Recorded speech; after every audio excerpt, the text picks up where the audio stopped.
So gall bladder stones అనేది సర్వసాధారణంగా చాలా మందిలోనే ఎక్కువగా చూసేటువంటి సమస్య ఇటీవల కాలంలో. బట్ ఒక్కొక్కసారి స్టోన్స్ పెద్దగా అయ్యి చాలా మందికి స్టమక్ పెయిన్ అనేది ఎక్కువగా వస్తూ ఉంటుంది. అత్యవసరంగా సర్జరీ చేయాల్సిన అవసరం కూడా ఏర్పడుతూ ఉంటుంది. గాల్ బ్లాడర్ యొక్క రోల్ ఏంటి అసలు మన బాడీలో? గాల్ బ్లాడర్ అనేది ఒక స్మాల్ పౌచ్, ఒక చిన్న సంచిలాగా లివర్ కింద ఉంటుందన్నమాట.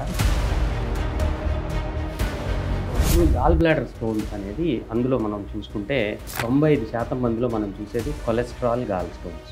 ఓకే, మిగిలిన 5%లో మనం చూసేది పిగ్మెంటెడ్ స్టోన్స్. పిగ్మెంటెడ్లో 2 రకాలు ఉంటాయి, black pigment, brown pigmented stones. ఇది 5%లోనే ఉంటుంది. ఫ్యామిలీలో ఎవరికైనా గాల్ బ్లాడర్ స్టోన్స్ ఉంటే నెక్స్ట్ జనరేషన్లో వచ్చే అవకాశం ఉంటుంది. సో గాల్ బ్లాడర్ స్టోన్స్ ఎప్పుడు ప్రమాదంగా భావించాలి? గాల్ బ్లాడర్ స్టోన్ వల్ల నొప్పి వచ్చింది అంటే అప్పుడు మనం దీన్ని సీరియస్గా తీసుకోవాల్సిన అవసరం ఉంది. ఆ నొప్పి కూడా సెంటర్ ఆఫ్ ద అబ్డామిన్ నుంచి కుడి పక్కకి, రైట్ సైడ్ రిబ్ కేజ్ కింద సివియర్ పెయిన్. ఆ నొప్పిని మనం మర్చిపోలేము. రైట్ షోల్డర్కి, వీపులోకి రేడియేట్ అవుతుంది అంటే 90% ఆఫ్ ద టైం ఇది గాల్ బ్లాడర్ స్టోన్ వల్ల. వాల్ థిక్నెస్ 3 to 4 mm కన్నా ఎక్కువ ఉంది అంటే వాపు వచ్చింది అని అర్థం. 2 mm కన్నా తక్కువ ఉండాలి గాల్ బ్లాడర్ వాల్ యొక్క థిక్నెస్. 3 to 4 mm దాటి ఉంది అంటే. సో గాల్ బ్లాడర్ క్యాన్సర్ అనేది ఎప్పుడు చూస్తాం సార్? ఈ బైల్స్లో రివర్స్లో బ్లడ్ లోపలికి బిగుబిన్ వెళ్ళిపోయి జాండిస్ వచ్చే అవకాశం ఉంటుంది.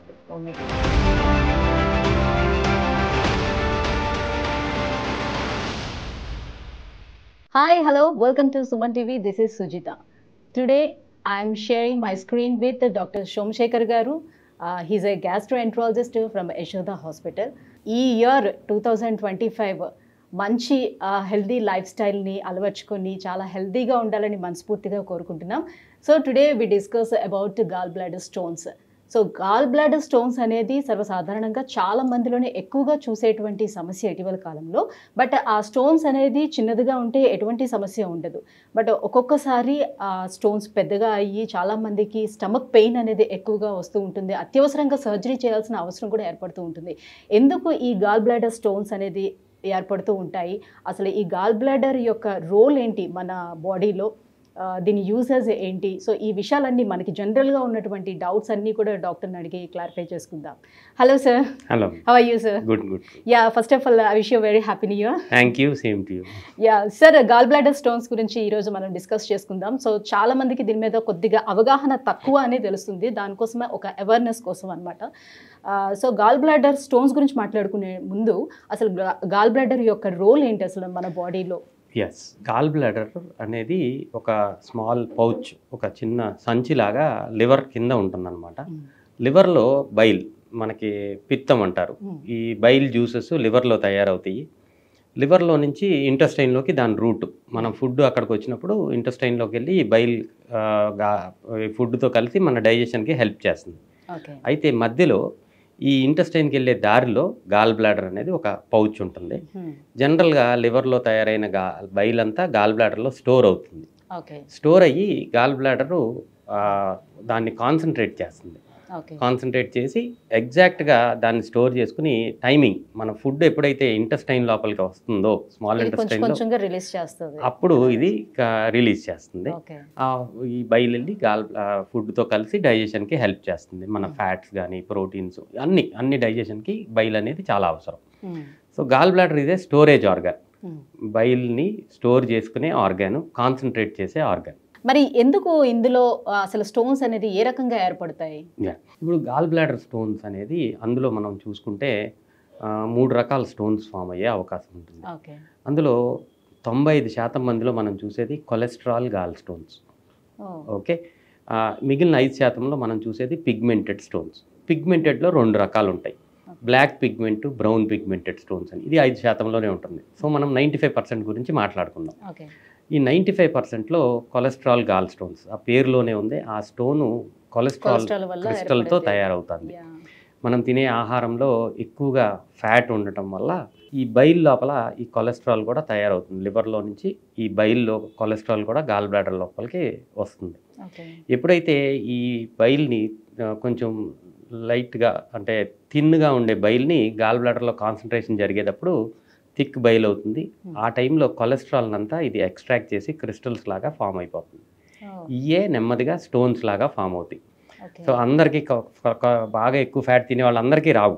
వీళ్ళకి డౌట్ వస్తుంది, ఒబేస్ గా ఉండే వాళ్ళందరూ ఇది చూడొచ్చా అని.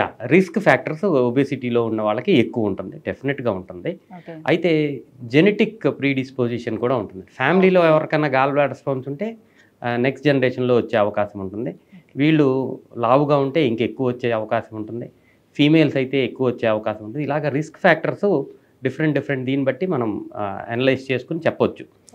Females I heard somewhere ladies ఎవరైతే ఈ కాంట్రసెప్టివ్ పిల్స్ యూస్ చేస్తారో సో అలాంటి వాళ్ళు కూడా ఈ స్టోన్స్ ఎగ్జాక్ట్లీ ఐడియల్గా మనం జనరలైజ్గా మాట్లాడుకుంటే గాల్ బ్లాడర్ స్టోన్స్ ఫీమేల్స్లో ఎక్కువ ఫార్మేషన్ ఛాన్స్ ఉంది. ఒబిసిటీ ఎక్కువ ఉండే వాళ్ళలో ఉంది. హార్మోనల్ కాంట్రసెప్టివ్స్ వాడే వాళ్ళలో ఛాన్స్ ఎక్కువ ఉంటుంది. అండ్ ఇందాక మనం మాట్లాడుకున్నట్టు ఎక్సెసివ్గా ఫ్యాటీ ఫుడ్ తీసుకునే వాళ్ళు జెనెటిక్ ప్రీడిస్పోజిషన్ అంటే వీళ్ళ జీన్స్లో కనుక ఆ జీన్ ఏదైతే కొలెస్ట్రాల్ని ప్రెసిపిటేట్ చేసే జీన్ ఉంటుందో వాళ్ళల్లో ఎక్కువ వచ్చే అవకాశం ఉంటుంది. ఓకే. సో కొలెస్ట్రాల్ వల్ల కూడా చాలా ఎక్కువ ప్రమాదం గాల్ బ్లాడర్స్. ఓకే, కొలెస్ట్రాల్ వల్ల చాలా రకాల ప్రమాదాలు ఉంటాయని తెలుసు, అందులో గాల్ బ్లాడర్ కూడా. గాల్ బ్లాడర్ స్టోన్స్ ఒకటి. సో గాల్ బ్లాడర్ స్టోన్స్ ఎప్పుడు ప్రమాదకరం కాదు, ఎప్పుడు ప్రమాదంగా భావించాలి? మోస్ట్ ఇంపార్టెంట్ థింగ్ ఏంటి అంటే ఈ మధ్య కాలంలో మనం అంటే అవసరం లేకుండా అంటే స్పెసిఫిక్గా సిమ్టమ్స్ గాల్ బ్లాడర్ కాకుండా కూడా వేరే రకరకాల కారణాలకి అల్ట్రాసౌండ్ అబ్డామిన్ అనేది చేసుకుంటున్నాం. హెల్త్ చెక్స్లో అల్ట్రాసౌండ్ అనేది ఇంక్లూడ్ చేసాం. అలాగా ఇన్సిడెంటల్గా చాలామందికి గాల్ బ్లాడర్ స్టోన్స్ని డిటెక్ట్ చేస్తాం జరుగుతుంది. కానీ ఇన్సిడెంటల్గా గాల్ బ్లాడర్ స్టోన్స్ ఉన్నప్పుడు మనం వరీ అవ్వాల్సిన అవసరం లేదు. గాల్ బ్లాడర్ స్టోన్ వల్ల నొప్పి అంటే సిమ్టమాటిక్ గాల్ బ్లాడర్ స్టోన్ అంటారు. గాల్ బ్లాడర్ స్టోన్ వల్ల నొప్పి వచ్చింది అంటే అప్పుడు మనం దీన్ని సీరియస్గా తీసుకోవాల్సిన అవసరం ఉంటుంది. అంటే ఓన్లీ సిమ్టమ్స్ పెయిన్ ఒకటే తెలుస్తుంది? Pain, only pain. Most important, most common is pain. ఆ నొప్పి కూడా సెంటర్ ఆఫ్ ద అబ్డామిన్ నుంచి కుడి పక్కకి రైట్ సైడ్ రిబ్ కేజ్ కింద సివియర్ పెయిన్. ఆ నొప్పిని మనం మర్చిపోలేం. ఆ నొప్పి it can last just few minutes, కొన్నిసార్లు ఫ్యూ అవర్స్. కానీ ఆ నొప్పి మాత్రం విపరీతంగా ఉంటుంది. ఈ నొప్పి కుడి పక్క నుంచి రైట్ భుజానికి కానీ వీపులోకి కానీ రేడియేట్ అయ్యే అవకాశం ఉంటుంది. మరి అది ఒకవేళ గ్యాస్ పెయిన్? ఎగ్జాక్ట్లీ సిమ్టమ్స్ టిపికల్గా నేను చెప్పిన గాల్ బ్లాడర్ స్టోన్ పెయిన్ ఎలా ఉంటుందంటే ఒక ఫ్యాటీ మీల్, మంచి హెవీ మీల్ తీసుకున్న తర్వాత ఎగ్జాక్ట్గా 2 to 3 అవర్స్ మధ్యలో severe pain centre of the abdomen నుంచి కుడి పక్కకి రైట్ షోల్డర్కి వీపులోకి రేడియేట్ అవుతుంది అంటే 90% ఆఫ్ ద టైం ఇది గాల్ బ్లాడర్ స్టోన్ వల్ల. కానీ మీరు అన్నట్టు ఇది గ్యాస్ట్రిక్ పెయిన్ అయ్యే అవకాశం కూడా ఉంది, దాన్ని రూల్ అవుట్ చేయలేం. సో ఈ పెయిన్ గాల్ బ్లాడర్ స్టోన్ వల్ల వచ్చిందా లేదా అనే నిర్ధారణ చాలా ఇంపార్టెంట్. ఇందులో ఫస్ట్ టెస్ట్ ఏంటి అంటే అల్ట్రాసౌండ్ అబ్డామిన్. అల్ట్రాసౌండ్ అబ్డామిన్ చేసుకున్నప్పుడు గాల్ బ్లాడర్ యొక్క గోడలు అంటే walls of the gall bladder swollen అయి ఉంటాయి. అంటే 100% ఈ స్టోన్ వల్లనే పెయిన్ వచ్చింది అనేది 100% నిర్ధారణ. దీన్ని అక్యూట్ క్యాల్కులస్ కోలిసిస్టైటిస్ అంటారు. కోలిసిస్టైటిస్ అంటే గాల్ బ్లాడర్ వాపుకు గురైంది అనేది డయాగ్నోసిస్. ఇలా వచ్చినప్పుడు డెఫినెట్గా it is a warning sign. మనం we have to go for gall bladder surgery. ఇది నెక్స్ట్ సినారియో మనం తీసుకుంటే గాల్ బ్లాడర్ ఇలాంటి టిపికల్గా పెయిన్ వచ్చింది, అల్ట్రాసౌండ్ స్కాన్ చేసుకున్నాం. స్కాన్ చేసుకున్నప్పుడు గాల్ బ్లాడర్లో స్టోన్స్ కనపడినాయి కానీ గాల్ బ్లాడర్ వాపు లేదు. అలా అని గాల్ బ్లాడర్ ప్రాబ్లం కాదు అని 100% కొట్టిపడేయలేం. బిలియరీ కోలిక్ అంటారు. అంటే ఈ గాల్ బ్లాడర్ పియర్ షేప్డ్ ఉంటుంది, ఒక చిన్న పైప్ బయటకు వస్తుంది, సిస్టిక్ డక్ట్ అంట. ఈ స్టోన్ అక్కడికి వెళ్ళి ఇరుక్కుని మళ్ళీ వెనక్కి పడిపోవచ్చు. ఆ ఇరుక్కున్న ఆ హాఫ్ అన్ అవర్ పెయిన్ లాగా వచ్చి తగ్గిపోయి ఉండొచ్చు. బిలియరీ కోలిక్ అంటారు దీన్ని. ఇది కూడా వార్నింగ్ సైన్. నెక్స్ట్ కోలిసిస్టైటిస్ వచ్చే అవకాశం ఉంది. బిలియరీ కోలిక్ వచ్చిన వాళ్ళకే 60 to 70% మళ్ళీ కోలిసిస్టైటిస్ వచ్చే అవకాశం ఉంది, అంటే కాంప్లికేషన్లోకి వెళ్ళే అవకాశం ఉంది. వీళ్ళకి మనం ఏం చేయాలి అంటే మిగిలిన కారణాలు గ్యాస్ట్రిక్ ప్రాబ్లం లేదు అని కన్ఫర్మేషన్ చేసుకోవాలి. ఈ గాల్ బ్లాడర్ ఫంక్షనింగ్ తెలుసుకుంటానికి హైడా స్కాన్ అని ఒక టెస్ట్ ఉంటుంది. ఈ స్కానింగ్ చేసుకుంటే వాళ్ళకి గాల్ బ్లాడర్ ఫంక్షన్, ఈ పంపింగ్ ఫంక్షన్ స్లో అయిపోతుంది. సో అప్పుడు కూడా గాల్ బ్లాడర్ స్టోన్ వల్లనే ప్రాబ్లం వచ్చింది, వీళ్ళు డెఫినెట్గా సర్జరీకి వెళ్ళాలి. ఇది మనం నిర్ధారణ చేసుకోవడానికి మనకి సెపరేట్ రూట్ పాత్వే ఉంటుంది. ఈ పాత్వేని ఫాలో అయితే మనం కనుక్కోవచ్చు ఈ నొప్పి గాల్ బ్లాడర్ స్టోన్ వల్ల వచ్చిందా రాలేదా. ఓకే. అంటే మనం తీసుకునే ఆహారము ఇప్పుడు జీర్ణం కావడం కోసమని ఇది ఈ రసాయనాలను ఏదైతే వదిలిపెడుతుందో ఈ పంపింగ్ అనేది స్లో అయిపోయినప్పుడు మనకి ఈ అరుగుదల అనేది కూడా తగ్గిపోతుందా? ఎస్, గాల్ బ్లాడర్ అలాగే ఉండి పంపింగ్ స్లో అయినప్పుడు అరుగుదల తగ్గే అవకాశం ఉంటుంది. కొన్నిసార్లు ఈ గాల్ బ్లాడర్ ఫంక్షనాలిటీనే కంప్లీట్గా ఆగిపోవచ్చు. అప్పుడు గాల్ బ్లాడర్ ఫంక్షనాలిటీ తగ్గిపోయినప్పుడు బైల్ డైరెక్ట్గా లివర్లో నుంచి ఇంటెస్టైన్ లోపలికి వెళ్ళిపోతుంది. అరుగుదల తగ్గకపోవచ్చు. కానీ ఈ ఫంక్షనాలిటీ ఇజెక్షన్ ఫ్రాక్షన్ తగ్గినప్పుడు ఈ డైజెషన్ ప్రాసెస్ కొంచెం స్లో అయ్యి కడుపు ఉబ్బరంగా ఉండటం, క్రానిక్ కోలిసిస్టైటిస్ అంటారు. ఇలాగా కొంచెం కడుపు ఉబ్బరంగా ఉండటం, ఇవన్నీ గ్యాస్ ప్రాబ్లం అని మనం ఇంకో పక్కకి వెళ్తాం. ఎన్ని మాత్రలు వేసుకున్నా గ్యాస్ తగ్గట్లేదు, ఏమన్నా చేస్తే అన్నీ బాగానే ఉన్నాయి అంటున్నారు. ఇలాంటి కేసు సినారియోస్ మనం చూస్తాం. క్రానిక్ కోలిసిస్టైటిస్, గాల్ బ్లాడర్లో స్టోన్స్ ఉండి ఈ అల్ట్రాసౌండ్ స్కాన్లో స్టోన్స్ మాత్రమే కనపడితే ఇంకేం కనపడకపోవచ్చు. అంటే ఇప్పుడు లెఫ్ట్ వచ్చింది అనుకోండి, లెఫ్ట్ చెస్ట్ వైపు పెయిన్ వస్తుందంటే ఓకే ఇదేమైనా హార్ట్కి సంబంధించి అనుకుంటాం. రైట్ సైడ్ వచ్చేటప్పుడు జనరల్లీ అనుకునేది ఏంటంటే అయ్యా గ్యాస్ పెయిన్ ఉండొచ్చు, అంత వరి అవ్వాల్సిన అవసరం లేదని. గాల్ బ్లాడర్ రైట్ సైడే వస్తుంది. ఎప్పుడైతే ఇప్పుడు ఏదైతే ఈ గాల్ బ్లాడర్ ఉంటుందో దాన్ని ఎంత థిక్నెస్ ఉంటుంది సార్? ఎంత ఎంఎం థిక్నెస్తో? నార్మల్గా వాల్ థిక్నెస్ అనేది ఈ గాల్ బ్లాడర్ యొక్క సైజ్ అడుగుతున్నారు. గాల్ బ్లాడర్ యొక్క సైజు చాలా చిన్నగా ఉంటుంది. వాల్ థిక్నెస్ 3 to 4 mm కన్నా ఎక్కువ ఉంది అంటే వాపు వచ్చింది అని అర్థం. 2 mm కన్నా తక్కువ ఉండాలి గాల్ బ్లాడర్ వాల్ యొక్క థిక్నెస్. అల్ట్రాసౌండ్ స్కాన్లో మనకు తెలిసిపోతుంది. 3 to 4 mm దాటి ఉంది అంటే ఎస్ దీనికి వాపు వచ్చింది అని అర్థం. Okay okay. అంటే అందులో స్టోన్స్ ఏమైనా ఎక్కువైపోయేటప్పుడు ఆ పొర అనేది, ఆ వాల్ అనేది చిట్లు పోయి బయటికి రావడం లాంటివి ఏమైనా జరుగుతుందా? జరుగుతుంది. ఇది స్టోన్స్ ఎక్కువ అవుతాం వల్ల జరగదు. వాపు వచ్చి తగ్గింది, నొప్పికి ట్యాబ్లెట్ వేసుకుని మనం ఎవరికి చూపించుకోవట్లేదు. ఓకే. ఆ వాపు వచ్చి తగ్గినప్పుడు ఆ పొర ఇంకా సన్నగా అయిపోయి, నెమ్మదిగా సన్నగా అయిపోయి చిట్లిపోయి గాల్ బ్లాడర్ పర్ఫరేషన్ అయ్యే అవకాశం ఉంటుంది. కాంప్లికేషన్స్ ఇవన్నీ గాల్ బ్లాడర్ స్టోన్స్ వల్ల కాంప్లికేషన్స్లో ఫస్ట్ మనం ఇందాక మాట్లాడుకుంది కోలిసిస్టైటిస్, వాపు రావటం. ఈ వాపు వచ్చి తగ్గిపోతూ ఉంది, మనం ఏమీ మెడికల్ అటెన్షన్లోకి వెళ్ళలేదు. సో సడన్గా ఒక ఏరియాలో వాల్ థిన్ అయిపోయి పర్ఫరేషన్ అయిపోయి గాల్ బ్లాడర్ పర్ఫరేషన్ అవుతుంది. అక్యూట్ ఎమర్జెన్సీ, సివియర్ పెయిన్ ఉంటుంది. ఇది సెకండ్ కాంప్లికేషన్. డెఫినెట్గా అది ఏజ్ ఆఫ్ ద పేషెంట్ని బట్టి, మిగిలిన జనరల్ కండిషన్స్ని బట్టి. ఫర్ ఎగ్జాంపుల్ బాగా అన్కంట్రోల్ డయాబెటీస్, ఒక 65 years ఓల్డ్, వేరే ఏదన్నా కోమార్బిడిటీస్ ఉంటాయి, ఇది లైఫ్ థ్రెటనింగ్ ఇష్యూ అయ్యే అవకాశం ఉంటుంది. అది ప్రాణం పోయే అవకాశం ఉంటుంది ఇలా గాల్ బ్లాడర్ చిట్లిపోతాయి. సో కొన్ని life threatening issues gall bladder stones వల్ల ఉండే అవకాశం ఉంటుంది. అందులో ముఖ్యమైనది perforation of the gall bladder. Okay. So gall bladder cancer అనేది ఎప్పుడు చూస్తాం సార్ మనం? గాల్ బ్లాడర్ క్యాన్సర్ అనేది సౌత్ ఇండియా, దక్షిణ భారతదేశంలో చాలా అరుదుగా మనం చూస్తాము. ఎస్, ఇన్సిడెన్సెస్ స్పొరాడిక్గా ఉన్నాయి కానీ బట్ రెగ్యులర్గా ఎక్కువ లేవు. North India, north eastern India అంటే బీహార్ నుంచి వెస్ట్ బెంగాల్, ఆ నార్త్ ఈస్ట్ పార్ట్ ఆఫ్ ఇండియాలో గాల్ బ్లాడర్ క్యాన్సర్స్ ఎక్కువగా ఉన్నాయి. ఎందుకని? సో జెనెటిక్ ప్రీడిస్పోజిషన్, అక్కడ వాళ్ళ జీన్స్లో ఆ గాల్ బ్లాడర్ క్యాన్సర్ జీన్ని వాళ్ళు క్యారీ చేస్తున్నారు కాబట్టి. సో గాల్ బ్లాడర్ క్యాన్సర్కి రిస్క్ ఫ్యాక్టర్స్ ఎక్కువ స్టోన్స్ ఉండటం, స్టోన్స్ ఎక్కువగా దీర్ఘకాలికంగా ఉంటే ఇది లాంగ్ టర్మ్ ఇన్ఫెక్షన్ వచ్చి దాని నుంచి క్యాన్సర్గా అయ్యే అవకాశం ఉంది. జన్యుపరంగా వీళ్ళు కనుక ఉండుంటే వాళ్ళకి రిస్క్ ఉంటుంది. కాబట్టి ఎక్కువ స్టోన్స్ ఎక్కువ కాలం ఉంటే కనుక నార్త్ ఈస్ట్ ఇండియా ఆ ఏరియాలో గాల్ బ్లాడర్ ఆపరేషన్ అనేది కంపల్సరీ చేస్తాం జరుగుతుంది. సో బ్లాక్స్లో ఎలా అయితే మనం ఫైబ్రాయిడ్స్ ఎక్కువగా చూస్తూ ఉంటాము, సో జస్ట్ లైక్ దట్ అన్నమాట. ఇది కూడా జీన్స్, జెనెటిక్ ఎఫెక్ట్ వల్ల. ఓకే. సో ఈ గాల్ బ్లాడర్ స్టోన్స్ వల్ల ఇంకా కొన్ని కాంప్లికేషన్స్, లైఫ్ థ్రెటనింగ్ కాంప్లికేషన్స్ ఉండే అవకాశం ఉంటుంది. అందులో ఇందాక మనం మాట్లాడుకున్న 2 కాకుండా నెక్స్ట్ది ఏంటంటే ఈ సిస్టిక్ డక్ట్లో నుంచి బైల్ దారి, నార్మల్గా ఈ పిత్తం యొక్క దారి బైల్ డక్ట్లో నుంచి ఇంటెస్టైన్లోకి వెళ్తాం జరుగుతుంది. చిన్న రాయి ఏదన్నా జారి ఆ బైల్ డక్ట్లో ఇరుక్కుపోయే అవకాశం ఉంటుంది. సో అప్పుడు బైల్ ఫ్లో అంతా ఆగిపోతుంది. ఈ బైల్ ఫ్లో రివర్స్లో బ్లడ్ లోపలికి బిలిరూబిన్ వెళ్ళిపోయి జాండిస్ వచ్చే అవకాశం ఉంటుంది. ఈ స్టోన్ వెళ్ళి అక్కడ స్టక్ అయిపోతే, కామన్ బైల్ డక్ట్ అంటారు, అక్కడ స్టక్ అయితే జాండిస్. ఇది క్లోజ్ సిస్టమ్ వల్ల బైల్ ఇన్ఫెక్ట్ అయిపోయి కొలాంజైటిస్, ఇన్ఫెక్షన్ బాడీ మొత్తం వెళ్ళిపోయి ఇన్ఫెక్షన్ అక్కడ బైల్ డక్ట్లో స్టార్ట్ అయ్యి బాడీ అంతా ఇన్ఫెక్షన్ వెళ్ళిపోయే అవకాశము.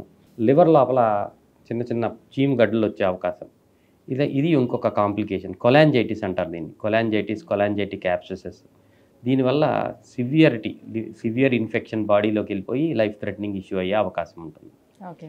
మూడోది ముఖ్యమైన కాంప్లికేషన్ ఏంటంటే ఈ బైల్ డక్ట్ ఇంటెస్టైన్లోకి వెళ్ళే ముందు ప్యాంక్రియాటిక్ డక్ట్ వచ్చి జాయిన్ అవుతుంది.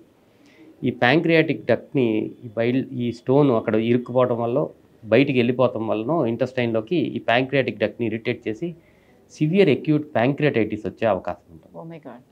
ప్యాంక్రియాస్ అనేది చాలా కొంచెం శుతిమెత్తని ఆర్గన్, వెరీ ఫ్రెజైల్ ఆర్గన్. చిన్న ఇన్ఫ్లమేషన్ వాపు వస్తే ఆ ఇన్ఫ్లమేషన్ అంతా బాడీకి వెళ్ళిపోయే అవకాశం. కొన్నిసార్లు ఇది లైఫ్ థ్రెటనింగ్ బిలియరీ ప్యాంక్రియాటైటిస్ అంటారు. అంటే బైల్ డక్ట్ స్టోన్ వల్ల, గాల్ బ్లాడర్ యొక్క స్టోన్ వల్ల ప్యాంక్రియాటైటిస్, ఇది లైఫ్ థ్రెటనింగ్ ఇష్యూ అయ్యే అవకాశం ఉంటుంది.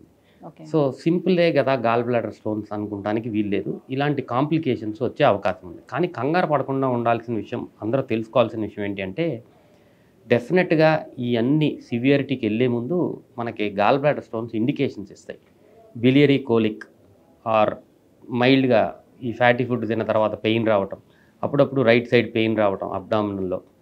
ఈ సిమ్టమ్స్ ఇగ్నోర్ చేయకుండా కనుక గమనించుకుంటే ఇనీషియల్ స్టేజెస్లోనే మనం పట్టుకుని ఈ కాంప్లికేషన్స్ దాకా వెళ్లకుండా చూసే అవకాశం చాలా ఎక్కువగా ఉంటుంది. ఓకే. సో దానికి అవగాహన చాలా ఇంపార్టెంట్. సార్, ఇప్పుడు మీరు ఇంతకుముందు చెప్పినట్టుగా సౌత్ ఇండియన్స్ కన్నా నార్త్ ఇండియన్స్లోనే ఎక్కువగా మనం చూస్తూ ఉన్నారు. అట్ ద సేమ్ టైమ్ మేల్స్లో కన్నా ఫీమేల్స్లోనే ఎందుకు ఎక్కువగా మనం చూస్తాం? స్టోన్స్, ఇది హార్మోనల్ ఎఫెక్ట్. డెఫినెట్గా కొన్ని హార్మోన్స్, అంటే మన ఈ ఫీమేల్ హార్మోన్స్ ఏదైతే ఉంటాయో ఈస్ట్రోజన్, ప్రొజెస్ట్రాన్, ఇది ఏం చేస్తుంది అంటే ఈ బైల్ ఫ్లోని కొంచెం స్లో చేస్తుంది. బైల్ యొక్క ఫ్లోని కొంచెం తగ్గిస్తుంది. ఎక్కువసేపు గాల్ బ్లాడర్లో బైల్ ఉండే అవకాశము, అది ఎక్కువ కాన్సన్ట్రేట్ చేసే అవకాశము ఈ హార్మోన్ ఎఫెక్ట్ వల్ల ఉంటుంది. దానివల్ల స్టోన్స్, కొలెస్ట్రాల్ స్టోన్స్ ఎక్కువ ఫార్మేషన్ ఛాన్సెస్ ఉంటాయి. ఫీమేల్స్లో ఉండటానికి కారణం. ప్రెగ్నెన్సీలో కూడా గాల్ బ్లాడర్ స్టోన్స్ ఎక్కువగా ఫామ్ అయ్యే అవకాశం ఉంటుంది. ఎందుకంటే ఈ హార్మోన్స్ ఇంకా కొన్ని ఎక్కువ మోతాదులో ఉంటాయి కాబట్టి. So that is the reason. So treatment విషయానికి వచ్చేటప్పటికి మీ దగ్గరికి పేషెంట్స్ వచ్చి మేబీ అడుగుండొచ్చేమో. సో స్టోన్స్ అంటున్నారు కాబట్టి, సో మన కిడ్నీలో ఎలా అయితే స్టోన్స్ ఫామ్ అయితే కొన్ని రకాల టాబ్లెట్స్ కానీ ఇచ్చి, లేదనంటే ఒక లేజర్ చేసి ఆ స్టోన్స్ని తొలగించడం అది చేస్తారు కదా. సో జస్ట్ లైక్ దట్ అలా చేయొచ్చా అని అడుగుతూ ఉండొచ్చేమో కదా. అవునండి, చాలామంది అడుగుతారు యాక్చువల్లీ. బట్ గాల్ బ్లాడర్ స్టోన్స్ని అలా మనం ట్రీట్ చేయకూడదు. ఫస్ట్ అండ్ ఫార్మోస్ట్ థింగ్ అందరూ తెలుసుకోవాల్సిన విషయం ఏంటంటే, గాల్ బ్లాడర్ స్టోన్స్ ఒక 100 మందికి గాల్ బ్లాడర్ స్టోన్స్ ఉంటే వాళ్ళ లైఫ్ లాంగ్ ఇందులో 20% మందికి మాత్రమే గాల్ బ్లాడర్ స్టోన్స్ వల్ల ప్రాబ్లమ్స్ వస్తాయి. 80% of them will never have. ఎప్పటికీ గాల్ బ్లాడర్ స్టోన్స్ ఉన్నా కానీ వాళ్ళకి ప్రాబ్లమ్స్ రావు. సో ఇన్సిడెంటల్గా గాల్ బ్లాడర్ స్టోన్స్ కనుక్కున్న వాళ్ళు వెంటనే వచ్చేసి గాల్ బ్లాడర్ స్టోన్స్ తగ్గిస్తానని లేకపోతే తీసేయండి అనకూడదు. ఎందుకంటే అలాంటి ఆప్షన్స్ ఏమీ లేవు. ఎస్, గాల్ బ్లాడర్ స్టోన్ తగ్గిస్తానికి ఆ సైజు తగ్గుతానుకో, నెంబర్ తగ్గుతానుకో మనం డైటరీ మాడిఫికేషన్, ఇందాక మనం చెప్పినట్టు ఫ్యాటీ ఫుడ్, ఆయిలీ ఫుడ్ తగ్గిస్తాం. లావుగా ఉన్న వాళ్ళకి వెయిట్ తగ్గండి అని సజెస్ట్ చేయటం. కొన్ని రకాల మెడిసిన్స్ ఉంటాయి, బట్ దాని ఎఫికసీ స్టోన్స్ తగ్గిస్తానికి 30% మాత్రమే ఉంటాయి.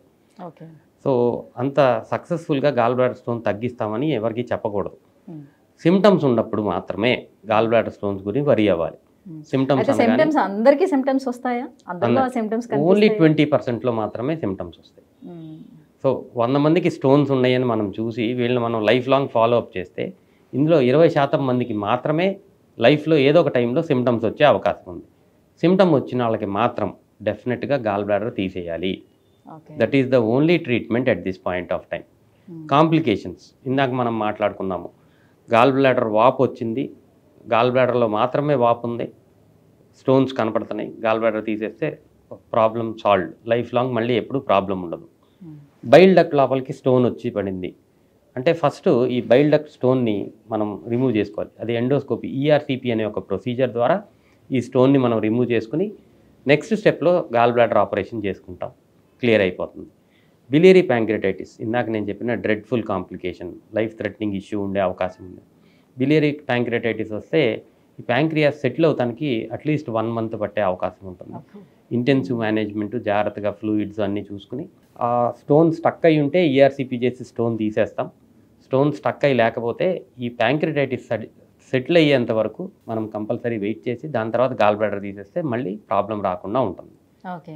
సో ఇప్పుడు అందరికీ వచ్చే ఒక డౌట్ ఉంటుంది, గాల్ బ్లాడర్ తీసేస్తే వచ్చే అదర్ కాంప్లికేషన్స్ ఏంటి? ఇప్పుడు పిత్తాశయం నుంచి పైత్యరసం విడుదల కాకపోతే ఆహారం జీర్ణం ఎలా అవుతుంది? తర్వాత నేను తింటునేటప్పుడు ఎలాంటి కాంప్లికేషన్స్ ఎదుర్కోవాలి? చాలా మందికి అపోహలు కూడా ఉన్నాయి. గాల్ బ్లాడర్ తీసేసి నాకు డైజెషన్ అవ్వదు, గ్యాస్ట్రిక్ ప్రాబ్లమ్స్ ఉంటాయి అనేది చాలా మంది అపోహ, చాలా మంది అడుగుతూ ఉంటారు. సో యాక్చువల్లీ మనం మాట్లాడుకున్నప్పుడు గాల్ బ్లాడర్ ఒక ఫంక్షన్ చెప్పాను నేను. ఇట్స్ ఏ స్టోరేజ్ ఆర్గన్ మాత్రమే. బైల్ తయారవ్వట్లేదు గాల్ బ్లాడర్లో, బైల్ ఓన్లీ స్టోర్ అవుతుంది. ఇప్పుడు మనము గాల్ బ్లాడర్ ఆపరేషన్ చేసి గాల్ బ్లాడర్ తీసేయాల్సి వచ్చింది అంటే ఏదో డ్రెడ్ఫుల్ కాంప్లికేషన్ వచ్చే అవకాశం ఉంది. ఇది లైఫ్ థ్రెటనింగ్ ఇష్యూ కాబట్టి మనం గాల్ బ్లాడర్ తీస్తున్నాం. ఈ రెండిటికి బెనిఫిట్, అడ్వాంటేజ్, డిసడ్వాంటేజ్ వేయి చేసుకున్నప్పుడు గాల్ బ్లాడర్ తీసేస్తాం వల్ల ఏమి ఇబ్బంది లేదు. ఈ ఫంక్షన్ ఏదైతే గాల్ బ్లాడర్ బైల్ని స్టోర్ చేస్తుంది, ఈ ఫంక్షను ఇందాక నేను చెప్పిన బైల్ డక్ట్ సైజు పెద్దదయ్యి అక్కడ స్టోర్ చేస్తాం మొదలు పెడుతుంది.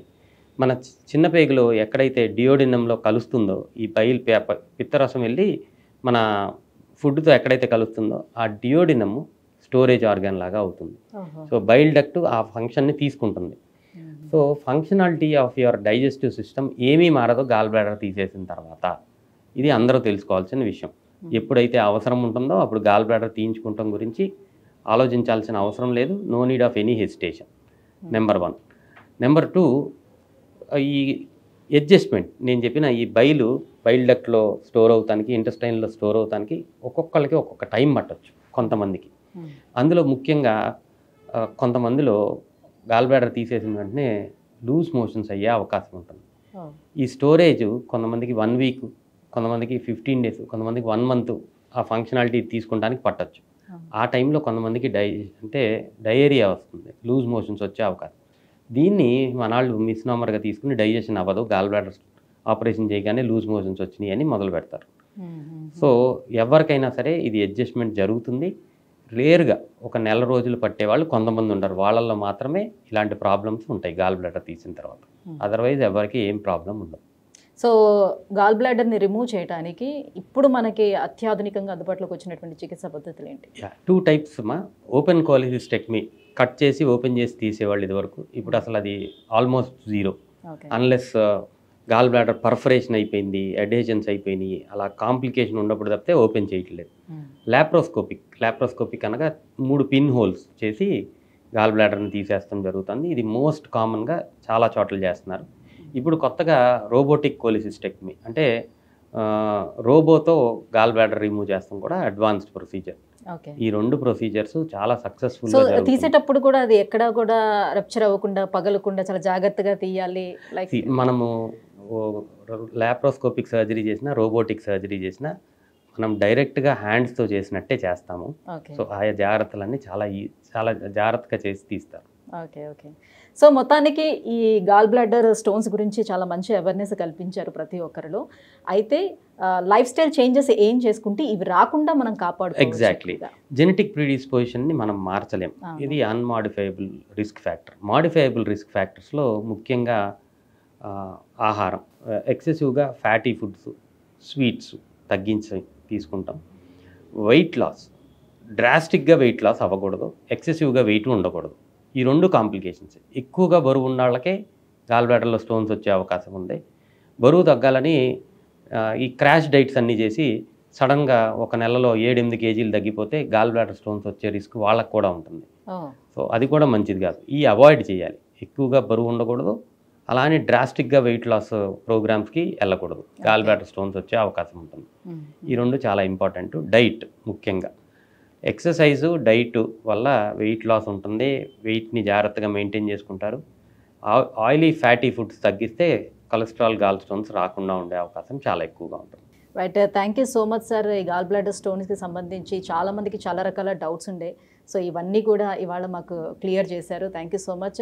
So prevention is better than cure అంటారు కాబట్టి, సో సార్ చెప్పినట్టుగా సో వచ్చిన తర్వాత మనం ఆ పాటలన్నీ పడేదానికన్నా సో రాకుండా ముందుగానే ఈ జాగ్రత్తలన్నీ తీసుకుందాం, మనం హెల్తీ లైఫ్ని లీడ్ చేద్దాం. Thank you so much. Thank you.